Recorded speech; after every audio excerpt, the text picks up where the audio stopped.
Hello दोस्तों, welcome back my YouTube channel. मैं दीक्षा सिंह आप लोगों के लिए एक सच्ची घटना लेके आई हूँ कि लोग अंधविश्वास के चक्कर में जब पड़ते हैं तो वह बर्बादी के रास्ते पर पहुँचने लगते हैं।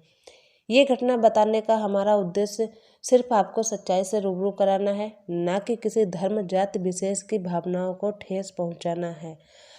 पिछली स्टोरी में अभी जो तंत्र मंत्र वाली स्टोरी थी उसके 2 पार्ट हो चुके थे, एक पार्ट और बचा है 3 पार्ट कि उसमें स्टोरी पूरी नहीं हुई थी। तो आज हम वही पार्ट लेके आए हैं कि जैसा आपने पिछली कहानी में देखा कि सुजाता ने हर तरह इलाज कराने के बाद भी माँ ना बन पाई, तो उसने मजार के 40 दिन की बात सुनी थी। तो उसने अपने आप में भी तय कर लिया कि वो भी माँ बनने के लिए 40 दिन मजार का फेरा लगाएगी। सुजाता से मजार में बाबा ने जब कहा कि तुम्हारी मनसा पूरी हो जाएगी, तो सुजाता गदगद हो गई। आज सुबह इतनी सुहावनी होगी उसने सोचा न था। उसे पड़ोसियों ने बताया तो था, यदि मजार वाले बाबा का आशीर्वाद भी मिल जाए तो तुम्हारी मनोकामना पूरी हो ही समझो।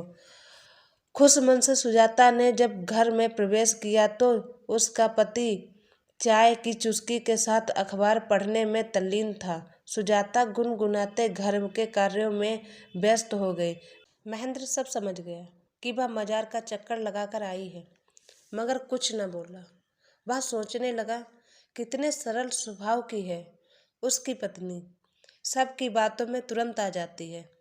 अब अगर मैं वहां जाने से रोकूंगा तो रुक तो जाएगी, मगर उम्र भर मुझे दोषी भी समझती रहेगी कि मैंने उसके मन के अनुसार कार्य ना करके उसे संतान पाने से आखिरी अवसर से भी वंचित कर दिया। आज जा कर आई है तो कितनी खुश लग रही है, वरना कितनी बुझी बुझी सी रहती है। चलो कोई नहीं, 40 दिनों की ही तो बात है, फिर खुद ही शांत होकर बैठ जाएगी। मेरे टोकने से इसे दुख ही पहुँचेगा। दिन बीतते देर नहीं लगती। 40 दिन क्या 4 महीने बीत गए, मगर सुजाता का मजार जाना न रुका। अब वह गेस्ट फैकल्टी के कार्यों में भी रुचि नहीं लेती, न ही आस पड़ोस की महिलाओं के संग कार्यक्रम में मन लगाती। अपने कमरे को अंदर से बंद कर घंटों न जाने कैसे तंत्र मंत्र अपनाती रहती। इन सब बातों से बेखबर एक दिन अचानक रमा उस मोहल्ले से गुजरी। उसने सोचा, सुजाता भाभी की खबर भी लेती चलूं। अरसा हो गया उन्हें पार्लर नहीं आई। दोपहर का समय था। दरवाजे की घंटी सुनी। सुजाता को ताज्जुब हुआ कि इस समय कौन। दरवाजा खोलते ही रमा को देखकर खुशी से चहक उठी। उसने लगभग चीखते हुए भीतर ले गई, मगर रमा उसे देखकर हैरान थी कि क्या यह वही सुजाता है जो कितनी सजी संवरी रहती थी। सामने मैले कुचेले गाउन में सफ़ेद काले बेहतरीन बालों की खिचड़ी के साथ, न मांग में सिंदूर, न मंगलसूत्र, न चूड़ियाँ, न बिंदी पहने सुजाता किसी सड़क पर भी घूमती पगली से कम नहीं लगी। भाभी, आपको क्या हो गया? तबीयत तो ठीक है ना आपकी? भाई साहब तो ठीक है ना? रमा ने हैरानी से पूछा। अब आई है तो बैठ, तुझे सब बताती हूँ। मेरी तबीयत को कुछ नहीं हुआ, बल्कि मेरे चारों तरफ भूतों का ढेरा हो गया है। कोई मेरी बात का विश्वास नहीं करता है। यहाँ देख तो, इसे सोफे पर रात भर जागकर टीवी देखती रहती हूँ। अगर झपकी आई तो सो गई, वरना पूरी रात यूं ही कट जाती है। ये भूत दिन भर मेरे चारों तरफ मंडराते रहते हैं। दिन में भी कभी मोहल्ले के बच्चे के रूप में तो कभी पड़ोसन के रूप में आकर बैठ जाते हैं। फिर चाय बनाने या कुछ लेने भीतर जाओ तो गायब हो जाते हैं। भाभी, ऐसी बातें करके मुझे मत डराओ। रमा घबरा गई। यह मेरी जिंदगी की सच्चाई बन गई है। यहाँ ये देखो, मेरे हाथ में ये निशान। अगर मैं चूड़ी बिंदी कुछ भी पहनती हूँ तो ये निशान बन जाते हैं। सजने संवरने पर मुझे ये भूत परेशान करते हैं, इसीलिए मैं अब सादगी में रहती हूँ।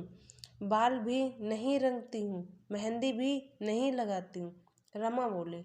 भाई साहब, आपको कुछ समझाते नहीं है क्या? रमा सुजाता की बातें सुनकर उलझन में पड़ गए। मेरे पति के अंदर तो खुद ही आत्मा है। जब वह आत्मा आती है तो उनकी आवाज़ भर्रा जाती है, चेहरा सर्द हो जाता है। उनकी आत्मा ने मुझे सादगी से रहने का आदेश दिया है। मैं चलती हूँ भाभी, बेटे के स्कूल से लौटने का समय हो गया है। रमा कहकर रमा उठ खड़ी हुई। सुजाता की बातें सुनकर रमा के रोंगटे खड़े हो गए। उसने वहाँ से निकलने में ही अपनी भलाई समझी। रमा अपनी स्कूटी स्टार्ट कर ही रही थी कि सामने से शैलेश आता है। शैलेश उसी की गांव बिरादरी का रिश्तेदार था। रिश्ते में उसका चचेरा भाई लगता था। उसे देखकर वह रुक गई। उसी ने 2 महीने पहले उसे स्कूटी चलानी सिखाई थी। उसने सुजाता के दरवाजे पर नज़र डाली। सुजाता ने अपने आप को फिर से घर में कैद कर लिया था। उसने शैलेश को अपने पीछे बैठने का इशारा किया और वहाँ से सीधा अपने घर को चल पड़ी। शैलेश ने जो बताया उसे सुनकर रमा हैरान रह गई। सुजाता जब पहली बार मजार में गई थी तो उसी दिन बाबा ने उसके बारे में पूरी जानकारी उससे जुटा ली। सुजाता धीरे धीरे बाबा की कही बातों का आंख मूंद कर विश्वास करने लगे। किंतु 40 दिन बीतने के बाद भी जब कोई परिणाम ना मिला तो बाबा ने उसे समझाया कि वह सब तुम्हारे पति की शंका की वजह से हो रहा है। जब तक वे भी सच्चे मन से इस ताकत को नमन नहीं करेंगे तब तक तुम अपने लक्ष्य को नहीं पा सकते। यह सुनकर सुजाता ने अपने पति को भी मजार लाने का फैसला किया और रो धोकर गिड़गिड़ाकर उसे यहाँ तक लाने में सफल हो ही गई। लेकिन यह शैलेश रमा की उत्सुकता चरम पर थी। लेकिन जब मैं महेंद्र सर से कहा तो वो गुस्से से लाल पीले होकर कहने लगे, ये सारी बातें बकवास है। ये फेरे लगाने से कुछ नहीं होता, बल्कि अब तो सुजाता घरेलू कार्य में भी रुचि नहीं लेती है, बीमारों की तरह पूरे दिन लेटी रहती है। चलो मैं भी वहाँ का नज़ारा देखकर आता हूँ। उस दिन बाबा स्टेशन से पहले पीपल के पेड़ के नीचे बैठे आसपास से आए आदिवासियों को घेर कर बैठे थे। उस दिन मजार का मेला भी था, जो मजार पर ना लगकर बाहर पास के मैदान में लगता है। उस दिन भीड़ को देखते हुए किसी को भी स्टेशन की सुरक्षा के लिहाज से मजार तक जाने नहीं दिया जाता। इसीलिए जो भी भक्त चादर, अगरबत्ती, धूप जो भी चढ़ाना चाहे वह बाबा को सौंप देता है। इसीलिए बाबा के चारों तरफ भीड़ जुटी थी, जिसमें गरीब आदिवासी महिलाएं, उनकी बेटियां बहुत श्रद्धा के साथ हाथ जोड़े लाइन में आगे बढ़ती जा रही थी। सर उन सबको बड़े ध्यान से देख रहे थे। थोड़ी देर में जब बाबा की नज़र मेरे साथ खड़े सर पर पड़ी तो वे समझ गए कि ये सुजाता मैम के पति होंगे। उन्हें दूसरे दिन आकर बात करने को कहा। सर मेरे साथ वापस आ गए। तब तक मैं भी नहीं जानता था कि मैं खुद बाबा के हाथों का मोहरा बन कर रह गया हूँ। वह एक तरफ सुजाता मैम को बच्चे के ख्वाब दिखाकर बरगला रहे थे और दूसरी तरफ प्रोफेसर को दूसरी शादी के सब्ज-बाग दिखाने लगे। इन दोनों को अपनी बातों का विश्वास दिलाने को बाबा जब ना तब मुझे और मेरे दोस्तों को बुलाकर हमारी मनोकामनाओं के पूरी होने का उदाहरण देता। अब हम भी उसकी बातों में हाँ मिलाते, क्योंकि हमें बाबा की ताकत पर भरोसा भी था और डर भी था। धीरे धीरे उसने मैम के दिमाग में यह बात भर दी कि उसका रहन सहन, पहनावा आकर्षक होने के कारण पीपल के पेड़ के भूत उस पर आसक्त हो गए। इसीलिए उसे सबसे पहले अपने आप को सादगी में रखना होगा। दूसरी तरफ प्रोफेसर को दूसरी शादी के लिए रिश्ते दिखाने लगे। उन्हीं में से एक रिश्ते में 16 साल की एक गरीब की लड़की का रिश्ता भी था, जो प्रोफेसर को बहुत भा गया। आज कल सर के बहुत चक्कर लग रहे थे। उस लड़की के गांव के यहाँ से 15 किलोमीटर पर ही तो वह गांव था। वहाँ आदिवासी परिवार है।